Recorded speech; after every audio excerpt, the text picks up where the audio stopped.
오늘도 김미수 레몬리서치 대표님, 이영은 IM증권 서울금융센터 이사님 두 분 모시고 함께합니다. 어서 오세요. 안녕하십니까. 반갑습니다. 이사님 오늘 시장 좀 어떻게 보셨을까요?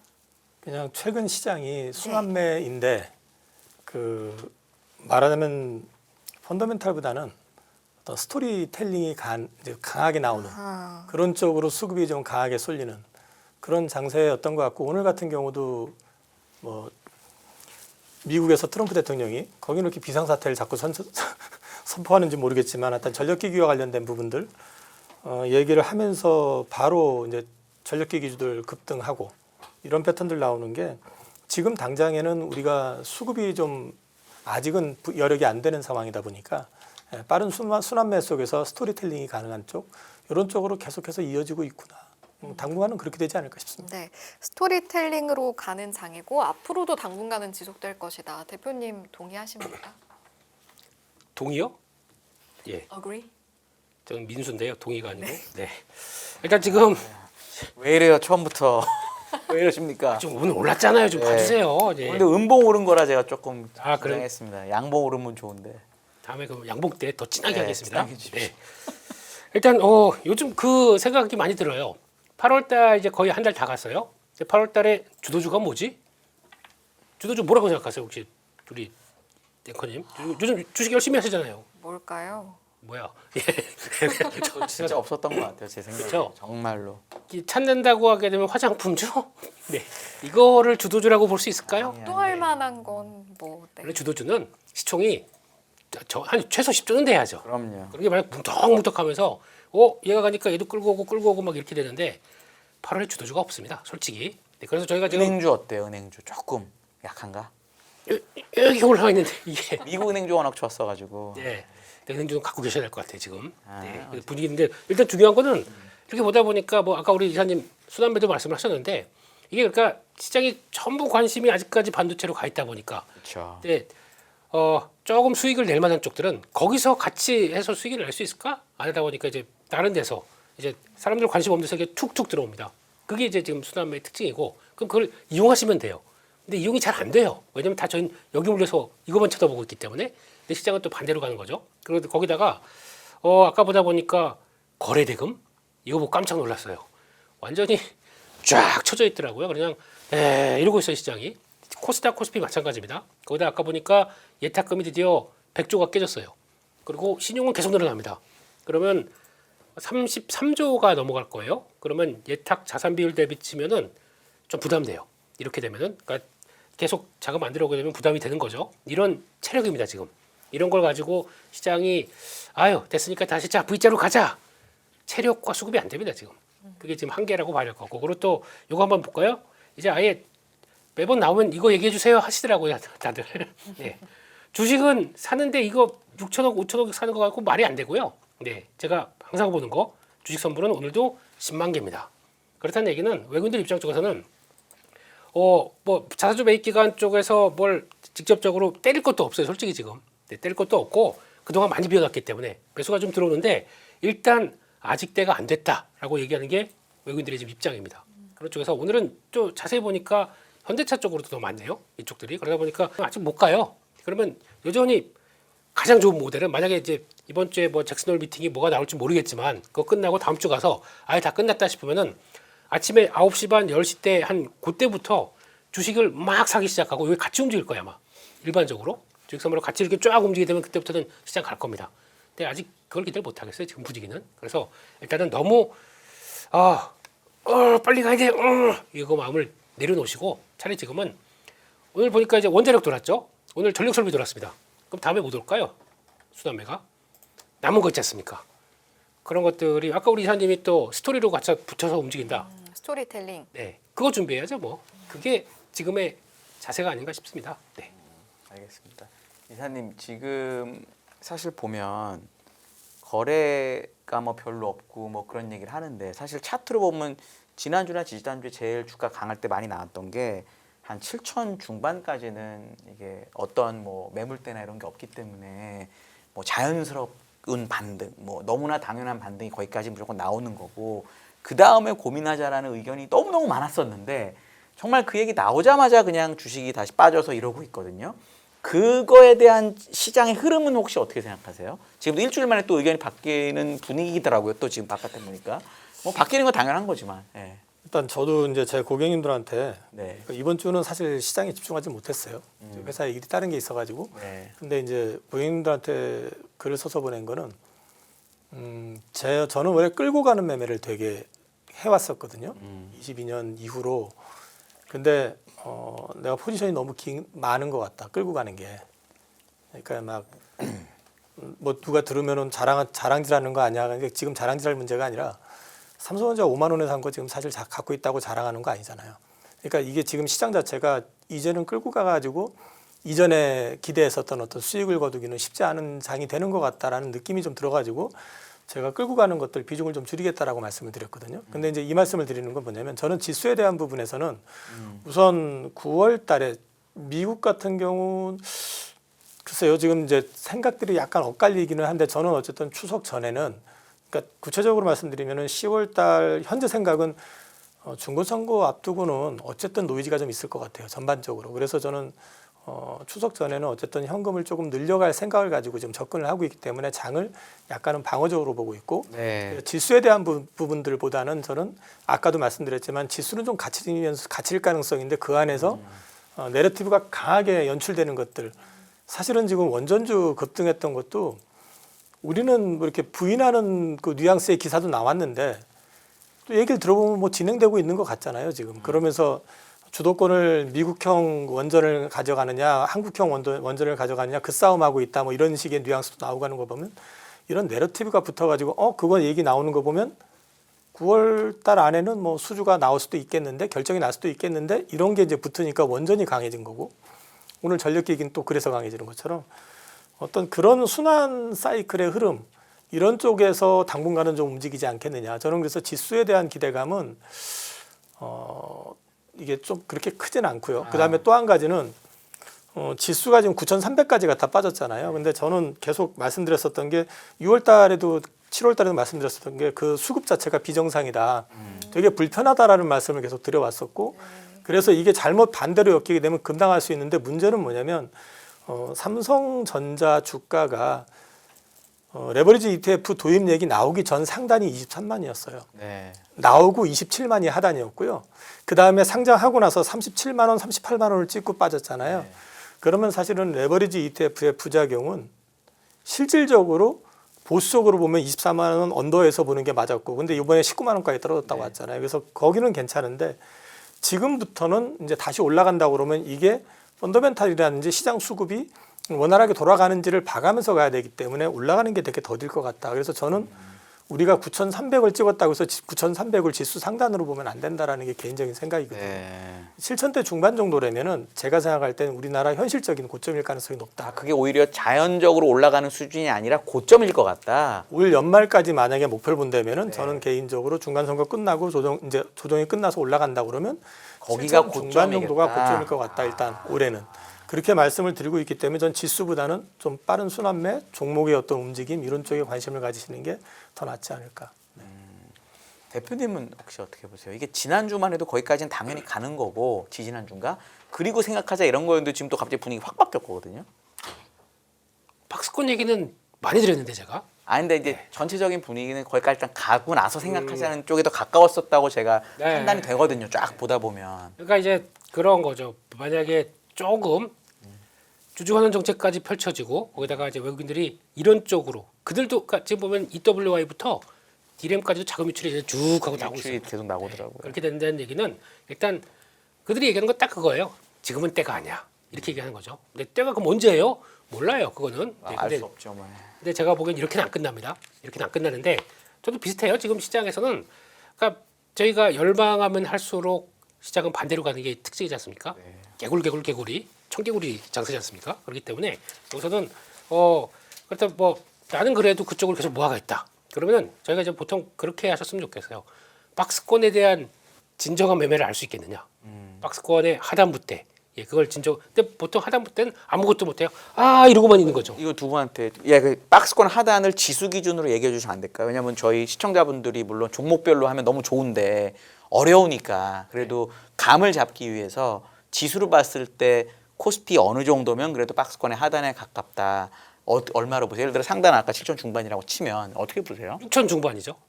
그러면 6천 중반이면 네. 바닥이다. 아니 바닥은 아니고 박스권의 하단이다. 네, 거기서는 뭐 보니까 시작한 때가 이제 자사주 매입 시작한 때 그 정도 무리였고 네네네네. 그렇기 때문에 아마 그 정도에서는 뭐 일단 버티려고 할 것 같은데 이제 문제는 7천 중반까지는 한 번은 갈 것 같아요. 네. 한 번은 가는데 네네. 이게 이제 그러면 이제 그때쯤 되면 또 이제 뉘앙스가 다 바뀔 거예요.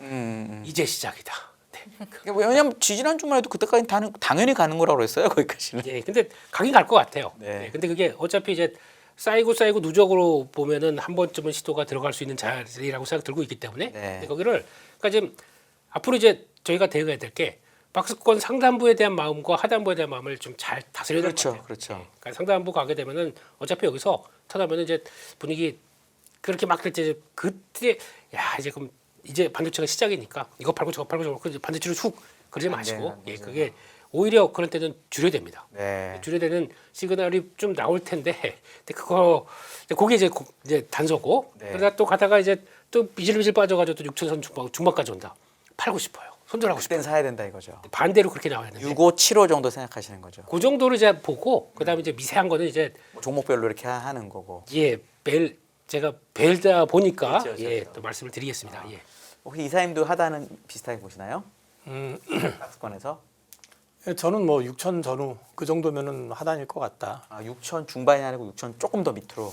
그러니까 이 부분에 있어가지고 변동성이 있을 수 있는 거는 네. 지난번에 그러니까 맞출 거라고 생각을 하고 한 건 아닌데 네, 이제 저도 제 고객들한테 제시를 해야 되니까 그렇죠. 그 제시를 했었던 게 이제 삼성전자 주가 이런 거 제반 이제 여건을 고려했을 때 바닥이 펀더멘탈 상으로는 6,200 정도 나올 것 같다. 근데 레버리지 ETF의 반작용을 감안해서 본다면 하단 10%를 더 보면 5,500 갔습니다라고 쓴 날 5,200까지 떨어졌고 그거 제가 방송에서 한번 얘기했는데 그날 22만 원 되길래 삼성전자가 들어갔다가 그 19만 원 구경했어요. 그래서 19만 원대 추가로 조금 더 사고 종가는 올라서 끝이 났습니다만 그 변동폭은 있을 것 같기 때문에 근데 이제 저는 그 변동폭을 감안해서 본다 그러면 6천 초반이고 그게 아니라면 뭐 저는 한 앞서 말씀드렸던 한 6,200 뭐 거의 6,500이나 6,200이나니까요. 알겠습니다. 이쯤에서 김유주 대표님 가져오신 장표로 저희 오늘 시장 정리 한번 하고 넘어갈까요? 네, 그거 해야죠. 왜 이렇게 빨리 시켜주세요 오늘은? 이쯤에는 해야 우리 하는 승희 것 씨가 같아서. 원래 네. 진행이 뭐 워낙 그 아, 잘했기 때문에 한 주 쉬셨군요. 네. 그래서 자, 오늘 시장 동향을 보면은 시간에서도 엔비디아 또 쭉 올라가더라고요. 그래서 이제 저희도 기대감이 큰데 좀 도와주시지라는 마음으로 보면서 일단은 보도록 하겠습니다. 근데 계단식으로 움직이는 거 보면은 뭐 나쁘지도 않은 것 같아요. 미국 시장에 지금 메모리 반도체 쪽들은요. 네, 그런 거 보시면 좋을 것 같고 오늘 상해종합지수가 제일 강했고 대만 강보합 일본 빠졌습니다. 그러니까 이게 어떻게 보면 엔비디아가 다시 열어준다 그러면 다 또 오늘 힘 좀 낼 수 있을 텐데 좀 그랬다라고 봐야 될 것 같고 거기다가 외국인들은 장마감 직후에 매도 전환됐네요. 뭐 그런 것 같고 예 근데 일단 금리 유가가 아직도 확연하게 좀 드러나지 않는 모습들이기 때문에 네. 여기서 이제 어떻게 우리 베센트 재무장관이 요즘 보니까 스승님이죠 드라켄 밀러 형님 형님 예 스승님한테 막 깨지고 있어요. 예 똑바로 해라 막 그러고 있는데 그래도 꿋꿋하게 예 그렇다고 뭐 지금 당장 뭐 재정 부채를 어떻게 감당하겠습니까 미국이 그래서 내가 할 수 있는 건 최선을 다하겠다 이런 쪽으로 나오게 되면 결과가 좀 보이지 않을까 싶은데 시간 좀 걸릴 것 같고 금리 저는 좀 나이브하게 봤는데 금리 인상을 선제적 대응이라는 단어를 지난번에도 쓰고 그러셔서 에이 그뭐 그래도 추석 끝나고 하겠지 했더니 그냥 바로 확 해버리시네 오늘 그래서 요거 저처럼 이제 나이브하게 본 사람들에 대한 충격들 네. 그러면 그리고 이제 10월달 얘기를 한번 더 하시더라고요.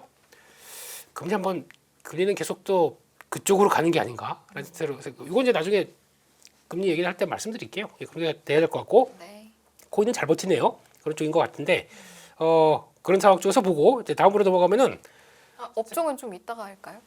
아니 업종도 같이 하시죠. 뭐 시장 얘기 더 이제 할거 없을 것 같아서. 금리를 준비를 하신 게 있어가지고 금리 우리 많이 들었으니까 금리는 그러세요. 넘어가고 일부에서 업종으로 가시죠. 일부에서 많이 네, 많이 네, 하셨으니까 왜 괜찮으시겠어요? 전문가를 모시고 넘어가시죠. 하셔야지. 금리 방금 넘어가시죠. 이따가 말씀하신다 그러셨었는데 아이 괜찮으세요? 대출 조심하세요. 이거밖에 더 하겠습니까 제가? 우리 업종으로 가시죠. 알겠습니다. 예. 감기 조심하세요. 똑같은 네네. 거죠. 예. 그래서 일단 상승 업종으로 보면은 뭐 전선 전력 설비, 2차 전지는 이렇게 같이 움직이는 한 몸인데, 근데 솔직히 자세히 보게 되면 2차 전지는 제가 지난주에 너무 많이 말씀드려서 제가 이거 패스하겠습니다. 근데 혹시나 수익 나 있으신 분들은 줄이시고 나머지만 끌고 가세요. 근데 그래도 쉽게는 안 빠질 것 같습니다. 왜냐하면 그게 벌써 바탕이 돼 있기 때문에 그런 쪽에서 보시면 좋을 것 같고, 광통신은 그래도 또 엔비디아 덕분에 올라가는 쪽인 것 같고, 반도체에서는 소부장에서는 기판이 1등입니다.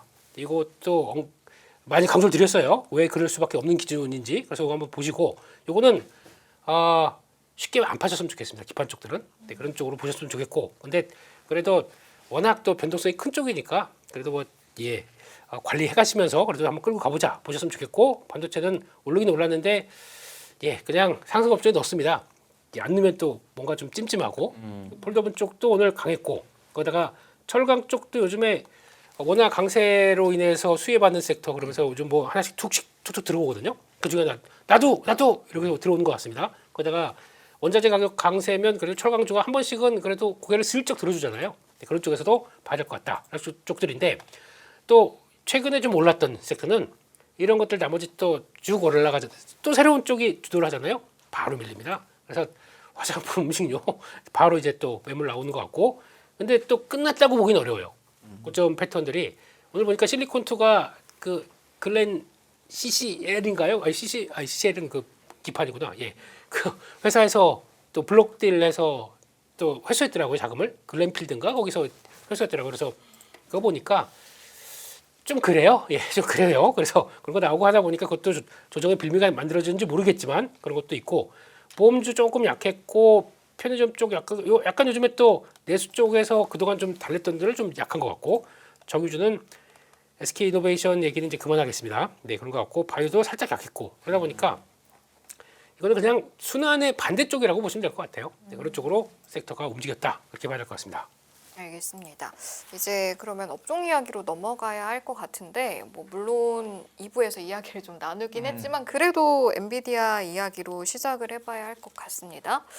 어닝 서프라이즈 나왔고 잘 나왔다. 근데 여기서 이제 궁금한 거는 가지고 오는 시사점이 무엇인가가 첫 번째인 것 같고, 둘째로는 제한적이지만 반도체 상승도 어느 정도 있긴 했는데 앞서 순환매 말씀하셨는데 순환매 전략 그대로 가져가면 되는 건지 두 가지 질문 드려보겠습니다. 일단 엔비디아가 내년도 매출 가이던스를 먼저 제시를 해버렸잖아요. 올해 대비 70% 올라갈 거고, 원래는 100% 이상 될 것 같은데 공급단의 문제 때문에 그나마 이제 보수적으로 보는 게, 그러면서 얘기했던 거는 이제 비용 상승과 관련해 가지고 반도체 메모리 쪽에 대한 얘기를 또 했었고요. 뒤집어 놓고 얘기하면은 메모리 가격 인상은 필연이고 내년에도 쇼티지는 정해진 상황이다라는 거.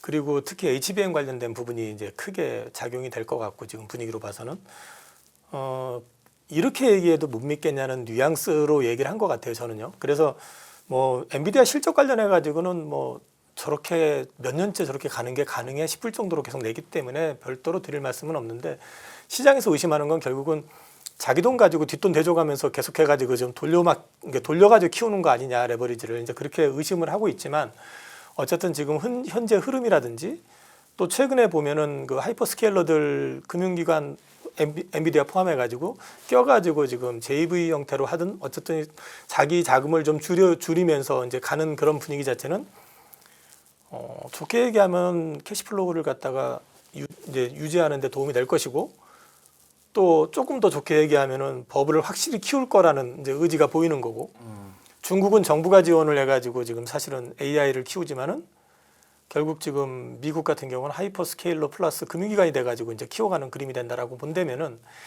계속해 아주 걱정하고 우려는 하겠지만 반도체가 그렇게 쉽게 끝나진 않을 것 같다. 오늘 같은 경우는 사실은 저는 사실 오늘 그 정도 이슈면은 반도체가 그래도 오늘은 좀 많이 오를 줄 알았는데 오르다가 빠졌죠. 시원찮았죠? 네. 시원찮았는데 이제 그런 부분들이 저는 이제 그거 보면서 요즘 계속 유심히 살펴보고 있는 거는, 그럼에도 불구하고 삼성전자하고 하이닉스가 지금 해주는 역할이 되게 크다. 앞서 이제 질문하신 그것까지 같이 말씀드리려고 하는 건데, 우리 지금 시장 수급이 여전히 정상 아닙니다. 연기금 역할 못하죠. 개인 투자자들은 지금 다 물려가지고 손 든 상태에서 오히려 자금들이 빠져나가고 있는 상황이죠. 그럼 시장 수급을 받아줄 데가 없었는데 두 회사 합쳐가지고 55조를 지금 단기간에 사는 거잖아요. 네. 사사주를. 그럼 그 55조라고 하는 수급이 시장에 들어오는 거고요. 그 자금이 유입이 될 때 사실은 저는 개인이든 또는 우리나라 연기금이 됐든 좀 유동성을 좀 확보를 해야지만이 순환이 되면서 시장이 좀 돌아서는 분위기가 나올 거다. 이거 여기다 대놓고 외국인들이 다 팔아버리는 어떤 그런 상황이 연출돼 버리면 또 피곤해질 수 있다. 이제 그걸 계속 우려하고 지켜보고 있는데 아직까지는 연기금은 특별하게 이렇게 포지션이 정해진 것 같지는 않고요. 개인 투자자들이 좀 많이 정리를 하면서 움직이는 것 같아요. 그리고 신용을 보시면 신용잔고가 거래소 쪽이 굉장히 급하게 늘고 있습니다. 부정적으로 보면 예탁금 줄고 있고 신용이 급증하고 있는 건 부정적인 것도 사실이지만 조금 긍정적으로 본다 그러면은 여기서 지금 적극적으로 들어오는 사람들이 일반 개인 같지는 않아요. 좀 나름대로 주식을 좀 해보신 분들 그런 분들이 좀 빠르게 포지션을 잡아가는 그런 느낌이 나오고 있기 때문에 그래서 저는 이제 순환매 가능성은 여전히 열려 있다 이 말씀 드리는 거고 엔비디아 이슈를 가지고 조금 더 확장을 시키면은 지금은 수급상으로 우리나라 반도체가 좋을 수가 없어요. 뭐 홍콩 쪽도 그렇고 외국계가 지금 우리나라 개인 투자자들만 레버리지 ETF에 올인했던 게 아니고 반도체 섹터에 이게 너무 집중 투자를 해가지고 그 비중을 계속 줄여나가고 있는 상황이거든요. 그래서 이게 올라가면 갈수록 계속 매물이 나올 거라고요. 근데 이 부분이 계속 의심을 하면서 엔비디아 주가도 계속 올라왔던 것처럼 결국 가가지고 쇼티지가 쉽게 안 끝날 것이다. 이게 꼭 노이즈만 생기면 CXMT가 증설해가지고 우리나라 시장을 잡아먹는 데더라. YMTC 상장하면 그거 가지고 캐퍼 증설해가지고 또 이런 데더라. 계속 그 얘기 나오는데 CXMT 관련해서는 더 얘기하고 싶지 않을 정도로 사실은 그거는 첨단 장비, EUV 장비 안 들어가면 그건 HBM부터 시작해가지고 지금 따라오기가 어렵잖아요. 거기는. 그러면 YMTC 낸드 쪽에서는 어느 정도 위치해 있다고 하더라도 그 규모 자체가 중국 물량을 일부 소화하는 정도 아니면 커버하는 수준이 될 것이지 이게 전 세계를 끌고 갈 정도의 캐파는 되기가 좀 어렵거든요. 그런 맥락에서 놓고 본다 그러면 결국 삼성전자 하이닉스한테 분명히 한 번 더 기회 온다. 그래서 저는 제 고객님들한테는 오히려 이번에 눌렸을 때 더 좀 담아놓고 견뎌보자라는 취지로 이제 말씀을 드리고 있고요. 그 다음에 시장 관련해 가지고는 그럼에도 불구하고 반도체는 봐야 되는 주식인데 이쪽만 보시면 정말 이제 돌아가는 순환매를 놓칠 가능성이 높기 때문에 조금 열어놓고 보셔야 될 것 같다. 네, 그렇게 말씀드립니다. 알겠습니다.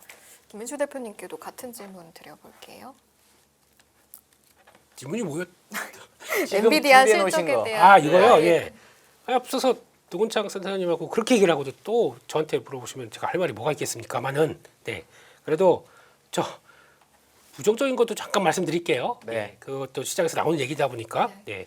일단 다 좋은데 그냥 핵심적으로 보게 되면 메모리에 대해서 얘기를 한 게 그러니까 지금 저희는 이제 그렇게 알고 있죠. 단순하게 비용 증가되면 와 저렇게 올라갔는데 누가 사? 그러다 보는데 결국에는 인정을 했죠. 성장을 견인한다. 라는 쪽으로 대한 얘기를 하다 보니까 그러니까 결국에는 필요하다 보니까 그렇게 수요가 몰리면서 이어가고 있다는 쪽들로 보는 게 맞겠죠. 그러면서 이번에 얘기하는 것 쪽에서 그렇게 일단 보고 있고 거기다가 이게 4분기 조금 낮아진다 미리 예고했어요. 네. 그리고 그 다음에는 다음부터는 72, 73으로 돌아간다. 70대 이상이다라고 하는데 반대로 보겠습니다.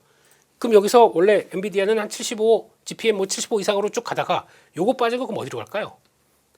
반도체로 가는 겁니다. 네. 예, 그 수익 그대로가 그대로 가는 거죠. 그러고 있다 보니까 제가 들어오는데 메타가 원화 채권으로 1조를 발행한대요. 그 얘기가 나오더라고요. 이렇게 보다 보니까 왜 한국에 와서 와가지고 환전해가지고 그렇게 되는데 왜 여기 와서 발행할까요? 사달라는 쪽이 누가 사줄 사람들이 있겠죠. 네. 돈 많이 벌고는 삼성전자 하이닉스가 그래서 여기서 발행하나 싶어가지고 그러면 환율은 더 원화 강세가 나오지 않나 이런 생각도 들고 있고 그래서 그것도 한번 앞으로 좀 체크를 해야 될 거. 물론 단독 보도입니다. 근데 그거 한번 보셔야 될 것 같고 게다가 또 다른 것들 그렇게 나오고 있고 앞에 걸 덜 봤네요. 지금 요거 그래서 일단 요게 전 핵심이라고 생각합니다. 데이터 센터 매출을 이제 보여주기 시작해요.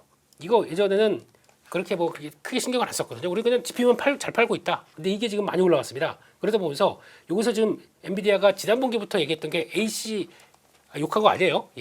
ACI 요쪽을 얘기하는데 이걸 잘 보시게 되면 그러니까 임대 사업자 네오클라우드 있고 기타 기업도 있는데 소버린 AI가 들어가 있습니다. 이게 무슨 의미일까요? 이쪽도 큽니다. 국가 차원에서도 들어가고 그러니까 저희가 일단 그러면 AI 인프라가 들어가는데 소버린 AI라는 것과 그 에이직 쪽은 지금 계산을 잘 안 돼 있어요 지금요. 그런 상황 쪽에서 나머지 그냥 하이퍼스케일만 본다고 하더라도 아이고 저렇게 크는구나라고만 보는데 이렇게 되기 시작하게 되면 결국에는 실제 수익화가 되는데 대상들이 점점 늘어나는 거죠. 이러면 당연히 나중에도 이제 그 엔비디아가 그래서 뒤에 자신감이 있고 그러면 엔비디아가 같이 움직인다 그러면 메모리는 당연히 영향을 끼치는 거겠죠. 그래서 스토리는 이상이 없다 이런 쪽으로 보시면 좋을 것 같고 게다가 되게 다음 분기죠. 그러니까 20%까지 매출이 차지한다. 엄청 빠른 거 아닙니까 이거? 네, 그렇게 나오고 있다는 쪽으로 보게 되면 그냥 뭐 이상은 없는데 그러니까 저는 그런 생각이 들어요. 이거 나오는 내용들 쭉 보게 되면은 역시가 사람들의 마음을 엔비디아에 대해서 엔비디아 했다가 아니라 엔비디아에 대해서 지금까지 에이 주가만 보고 있던 거죠. 아유 실적 발표하고 저도 그랬었어요. 항상 빠졌으니까 시간으로는 그래서 그냥 그거는 감안하고 봐야 되는데 반대로 이제 조금 더 좀 구체화된 얘기가 나오다 보니까 시장에서 반응들이 그렇게 나온다라고 하는데 결국엔 그럴 것 같습니다. 지금 저희도 지금 뭔가를 막 두들리려고 하는데 말씀하셨던 이제 수급이나 여러 가지 아직 상황이 때가 아니다라고 보고 있기 때문에 여전히 이렇다고 하는데 때가 됐다 폭발합니다. 그게 한번 나올 거예요. 그걸 위해서 지금은 기다리는 건 맞습니다. 근데 기다린다고 계속 계좌 열어보고 삼성전자 분봉 보고 있고 하닉스 분봉 오늘도 1조 사는데 왜 안 올라가요? 이렇게 하시면 안 된다는 얘기죠. 그걸 보고 있게 되면 나만 지칩니다. 그렇기 때문에 때가 아닐 때는 그냥 먼 발치에서 보셔야 됩니다. 이쁘네. 잘하고 있네. 먼 발치에서 보시다가 될 때 액션을 취하시면 될 것 같고요. 그러면 대표님도 언젠가 튀긴 튀겠지만 당분간은 순환매 관점에서 시장을 즐기고 있다가 나중에 튀면은 그때 그걸 받아들이자 뭐 이 정도로 정리하면 될까요? 즐길 수 있을지 없을지 모르겠습니다. 예, 근데 즐기고 싶은 소망을 담아.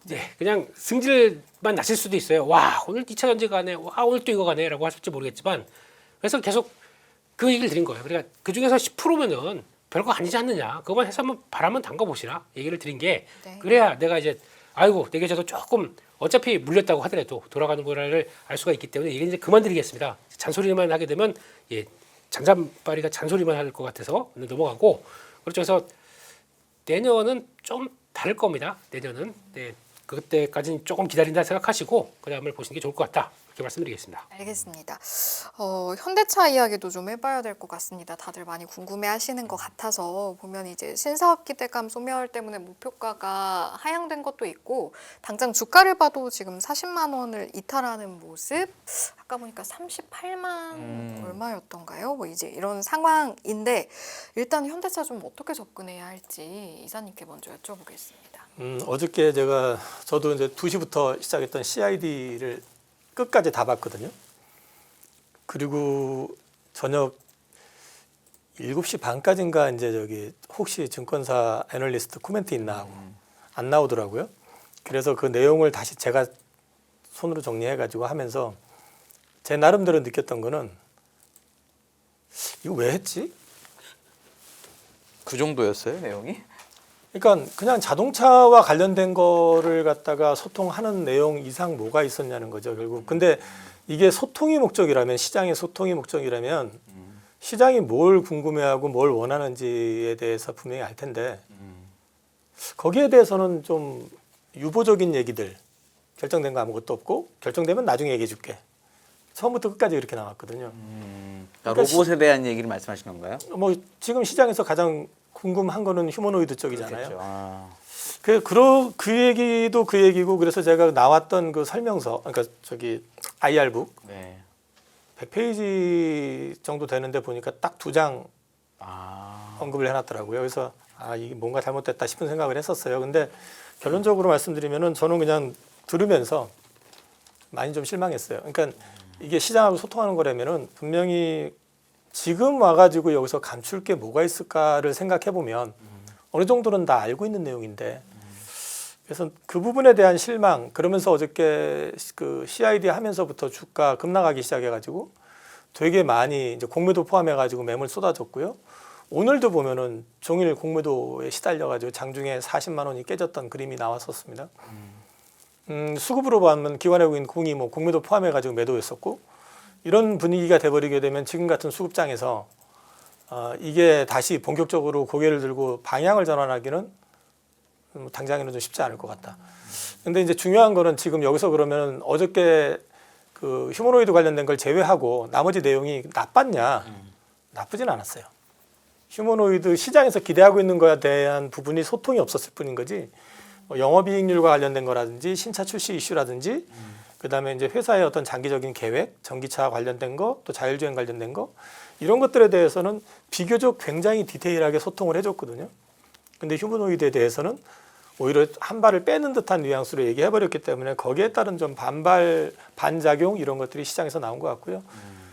이런 수급 아까도 잠깐 말씀드렸지만 지금같이 수급적으로 봤을 때 정상 수급이 아닌 상태에 매수세가 그렇게 많지 않은 상황에서 이 정도 매물이 나와가지고 한번 눌려버리게 되면 돌아서는 데는 시간이 많이 걸립니다. 네. 그래서 저는 지금 시점에서는 저도 지금 보유하고 있고요. 그 고객님들한테도 포지션을 여전히 일정 부분은 유지를 하고 있는데 좀 길어질 것 같다.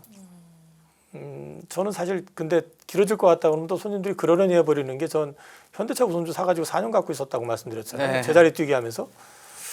그렇게 말씀을 드리면서 이제 계속해가지고 말씀드리는 건 앞서도 잠깐 말씀을 드렸습니다만 제가 포지션을 유지해가지고 끌고 가는 게 포지션이 너무 크다 보니까 그러니까 이번 급락장에서 손해는 그렇게 상대적으로는 덜 봤는데 근데 이제 결국 가가지고 이런 순환매에서 전혀 반응을 못하는 상황이 연출되면 안 되겠다. 그래서 비중을 조금 조절하겠다라는 취지로만 좀 말씀을 드리고 있고요. 네. 조금 중기적인 흐름에 가지고 이거는 조금 더 모니터링이 좀 필요할 것 같다. 그리고 펀더멘탈 상으로 봤을 때는 저는 지금 가격대에서 크게 많이 빠질 것 같은 느낌은 아니에요. 근데 문제는 이제 돌아서야지 되는 거잖아요. 그 제자리 뛰기 하는 거 원한다고 주식을 살 이유는 없으니까. 그래서 그런 부분에서는 조금 시간이 걸릴 것 같다. 개인적으로는 그렇게 말씀드립니다.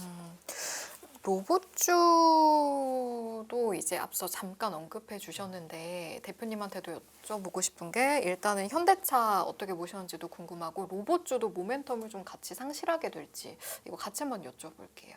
어제 얘기 다 드렸기 때문에 저도 이제 그만 드리고 싶습니다. 왜냐면 손절했는데 뭘 현대오토에버 들어갔다 손절했어요. 끝입니다. 예, 그래서 그냥 혹시나 싶어서 들어갔더니 근데 이사님 혹시 담당자 바뀐 거 아닙니까?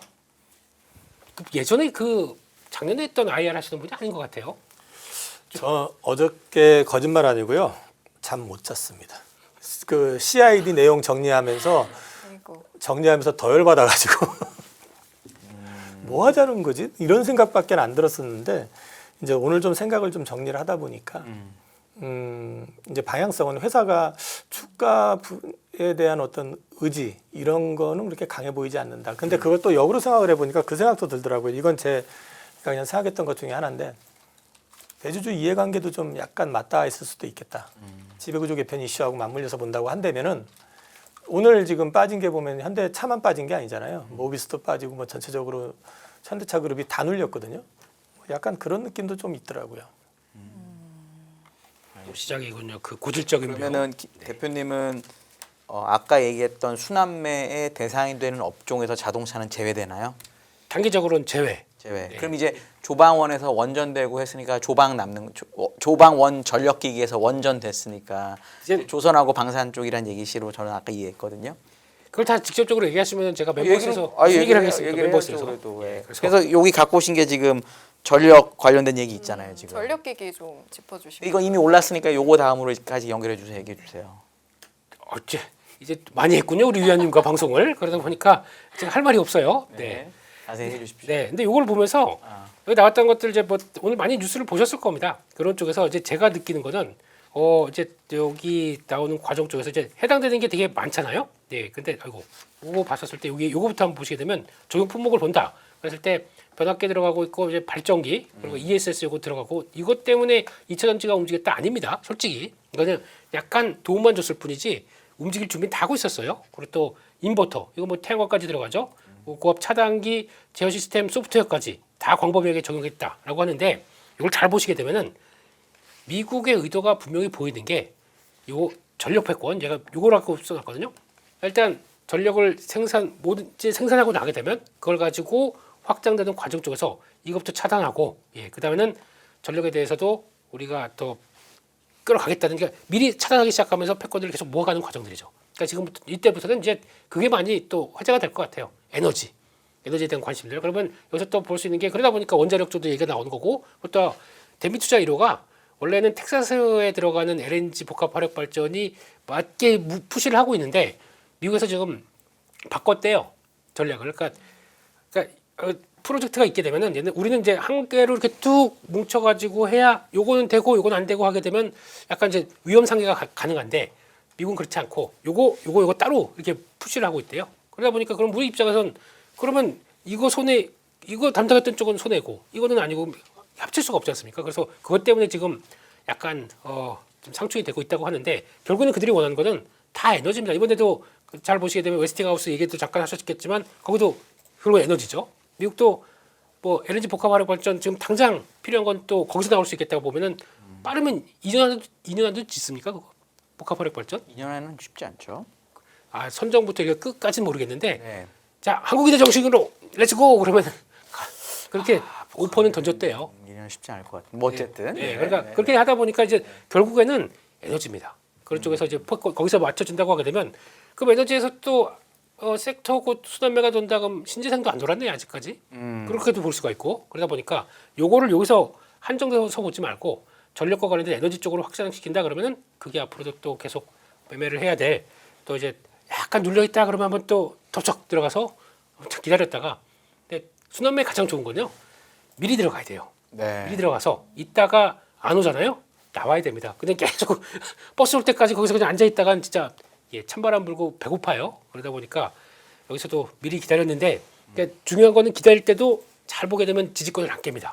버틸 수 있게 만들어줍니다. 그리고 그 다음에 툭 칠 때 그 다음에 아이고 이제 내 차례가 왔네. 그래서 정리하면 딱 될 것 같아서 그런 것들을 봐가시는데 무조건 기다리는 거 아니다. 지금같이 체력이 강하지 않은 시장 쪽에서는 그냥 빠지는데 왜 안 와 이러면 안 됩니다. 그럼 또 칼같이 정리하셔야 되고 그렇게 보시는 게 맞겠다고 싶습니다. 네.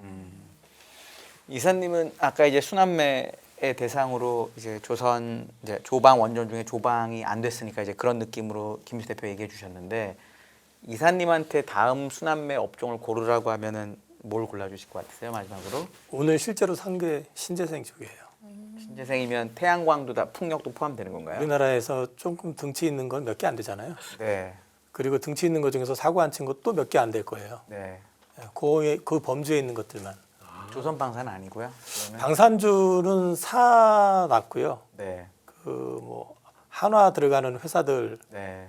그런 쪽에 좀 관심이 있고 그거는 결국 미국 진출 이슈하고 맞물려 있는 회사들이니까 그리고 뭐 지금 방사는 그쪽 포지션을 하고 있고 그다음에 이제 그 신재생 쪽에서는 풍력에서 제일 큰 놈, 태양광 쪽에서 폴리실리콘 관련된 회사 뭐 이런 쪽으로 해가지고 순환매 기다리자. 그래서 저는 오늘 포지션 담았습니다. 조선은 아니고. 조선은 뭐 사가지 물려 있습니다. 아, 알겠습니다. 오늘 가져오신 이슈 중에 2차 전지도 있었잖아요. 2차 전지 같은 경우는 뭐 워낙에 잘 설명을 해주셨다고 그래가지고 딱히 설명드릴 건 없는데 이제 유독 보면은 SDI하고 SDI 밸류체인들이 강하잖아요. 네. 그거는 이제 그 SDC 지분 매각한 자금 가지고 이제 추가적으로 투자 여건, 그 재무적인 안정성 구축하고 10월부터 LFP 배터리 양산 얘기가 있는 것 같더라고요. 그러니까 그쪽과 관련돼 있는 밸류체인들, 뭐 양극재 회사 LNF가 붙는다든지 사마알루미늄이 붙는다든지 뭐 이런 식으로 해가지고 이쪽 섹터들이 되게 강하게 붙는 거는 그 이유가 있고 이게 만약에 모멘텀을 탄다고 그러면 이쪽과 관련된 부분들은 지속 가능성이 있다라고 생각이 되고 그 리튬 가격이 떨어지려고 다시 폼을 잡으니까 중국 정부가 CATL 광산 재가동을 또 중단을 시켰어요. 그런 거 감안해서 보신다고 그러면 뭐 우리나라 리튬 하면 딱 정해진 회사 있지 않습니까? 알겠습니다. 오늘 3부 김민수 대표님, 이영훈 이사님과 함께했고요. 저희도 이만 인사드리고 물러갈까요? 네, 함께해 주신 여러분 감사합니다. 하나, 둘, 셋, 빠밤.